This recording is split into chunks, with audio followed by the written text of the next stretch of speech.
près au début de la deuxième reprise, voilà, quand Philippe Bafunta, que vous venez de voir, vient d'être compté face à Eric Dinden. Eric Dinden est en culotte blanche, bande bleue. C'est d'assez loin le favori, d'autant plus que Philippe Bafunta est compté pour une deuxième fois en se plaignant d'un coup derrière la tête. Il a pour le moment été relativement malmené par son adversaire.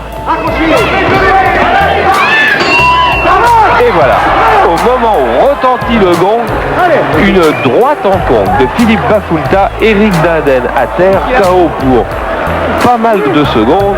Alors tout le monde va discuter pour savoir coup après le gong, avant le gong. Pour le moment il y a des images assez difficiles. Philippe Bafunta lui y croit à peine. On ne sait pas encore ce que va décider l'arbitre, car y aura-t-il disqualification? Va-t-on arrêter le combat et le faire reprendre?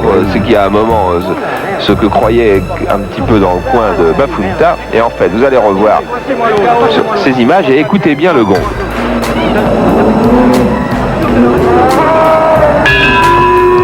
Alors c'est bien le coup et arrive après, on n'y peut rien. Peut-être nos contestes sur un match d'une décision, mais enfin...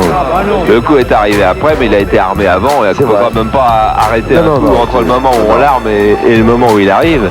Et c'est quand même superbe contre du droit. On ne peut même pas dire que Eric Dinden avait entendu le gong et avait baissé sa garde. C'était l'enchaînement. Enchaînement, et je crois que la décision ne pouvait pas autre que celle-là. Mais regardez encore une fois, regardez le chrono. En bas, regardez le gong. Écoutez le gong. Voilà, tout est concomitant. La droite part avant que le gong ait pu être entendu par Philippe Bafunta et Eric Dinden à terre pour un KO. Un drôle de KO dont il a bien du mal à se remettre. Ça se passait le 10 octobre sur les écrans de Canal+, à Baltar. Je boxais contre un garçon qui était considéré comme l'un des meilleurs espoirs de la boxe en France. C'était mon premier combat professionnel et j'étais très malmené durant ce combat. Très malmené, et ça arrivait sur un échange de coups, une esquive, comme je le disais tout à l'heure, une esquive et remise, et puis voilà, le chaos est survenu à l'étonnement de tout le monde, moi le premier. Pour ma part, je sais que j'ai beaucoup d'ambition, j'ai tout sacrifié pour la boxe, jusqu'à présent ça marche. J'ai arrêté mes études, j'avais un niveau BTS, il fallait choisir entre la boxe et l'étude. Les études ça allait bien, la boxe ça marchait tout aussi bien. J'ai arrêté les études, je suis à la boxe, j'ai gagné le tournoi de France.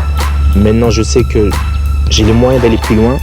Dans ma catégorie, je sais que je peux faire quelque chose, entre autres être champion de France. Maintenant pour avoir un titre européen, je pense qu'en travaillant beaucoup, en ayant toutes les dispositions nécessaires, c'est-à-dire en ayant des stages adéquats et un environnement adéquat, des conditions de travail adéquates, je pense que je pourrais y arriver. Maintenant que j'ai tout sacrifié, je pense que ce serait vraiment bête d'arrêter mon chemin. Et je sais que j'ai besoin d'un bon coup de main maintenant.